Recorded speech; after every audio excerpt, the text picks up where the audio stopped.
Hello, BookTube.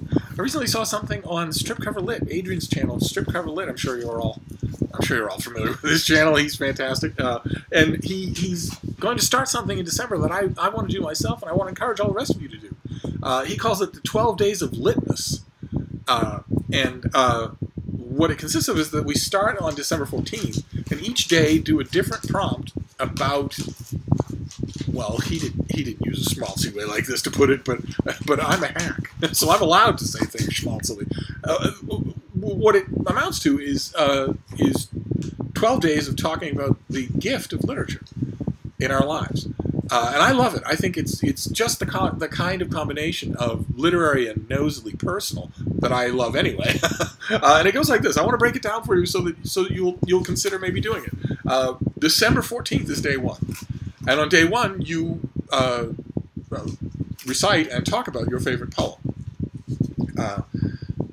Day two, December 15th, is your favorite flash fiction. And I bride a little at this because I, of course, know nothing about flash fiction. Adrian points out correctly that a lot of the stories that we revere in the canon technically count as flash fiction. And the minute he said that, he said it about Hemingway, but the minute he said it, I realized how many things I love. Many things on my shelves are short stories and bits that aren't much longer or are under 1,000 words, which is I guess technically what flash fiction is, 1,000 words or less. In that neighborhood, no reason to be picky about it. But he suggested that if you don't know what flash fiction is, if you're unfamiliar with it, you could always Google around. You could always learn about it. That's absolutely true. So that's going to be fun to do. Then December 16th is day three. That's your favorite short story. Read maybe from it a bit. Talk about it. Talk about why you like it. December 17th is day four. Your favorite novel. Same thing. Talk about it. Say why. December 18th is day five. Your favorite haiku. Leave it, Adrian, to suggest this. It's the theme that's run throughout his channel, which is to remind us all that literature has many precincts, many wards, many neighborhoods. It's not just the ones you familiarize yourself with. It's many others. It sprawls everywhere. So your favorite haiku, how much fun is that? Then December 19th is day six, and that day six is openly autobiographical. So much fun. It's your story with literature. What is your story with literature? How are you introduced to it? What made you fall in love with it? What keeps it going? How has it changed over time? Fascinating stuff. Then December 20th is day seven, and that is, it's one of your favorite poems that you have written. I winced a little at this because the only poetry I write, aside from the thing that I just did for NaNoWriMo, where half of it was rhyming couplets, but the only personal poetry that I write, I couldn't possibly share with an audience. And I imagine that's true for a lot of you. But fortunately, Adrian saved the day by saying that it doesn't have to be poetry.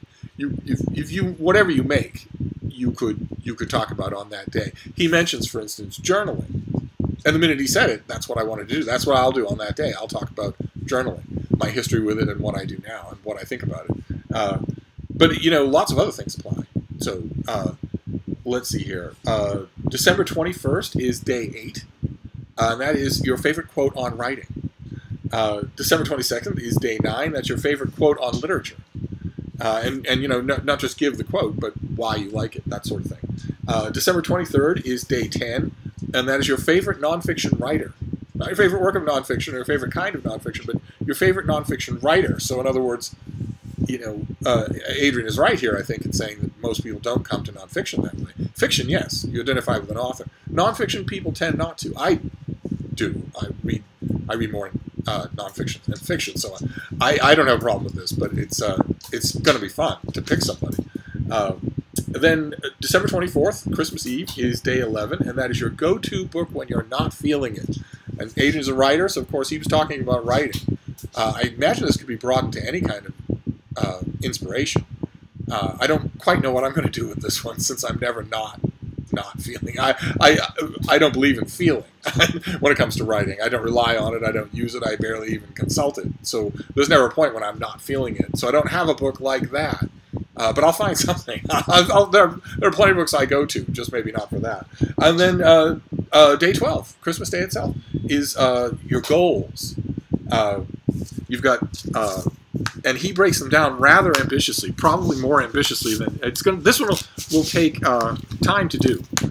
Here, let me plug in the computer here so I don't lose you. There we go.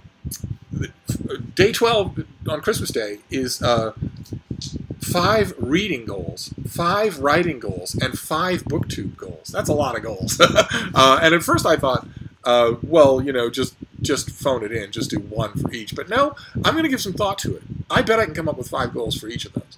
And I bet you can too. So that is the 12 Days of Litmas, and I love it as an idea. I think it's such a great combination of celebrating all the stuff, all the written stuff that we love, and nosing into each other's lives, which I also love.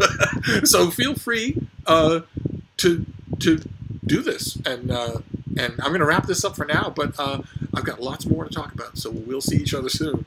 Thank you, BookTube.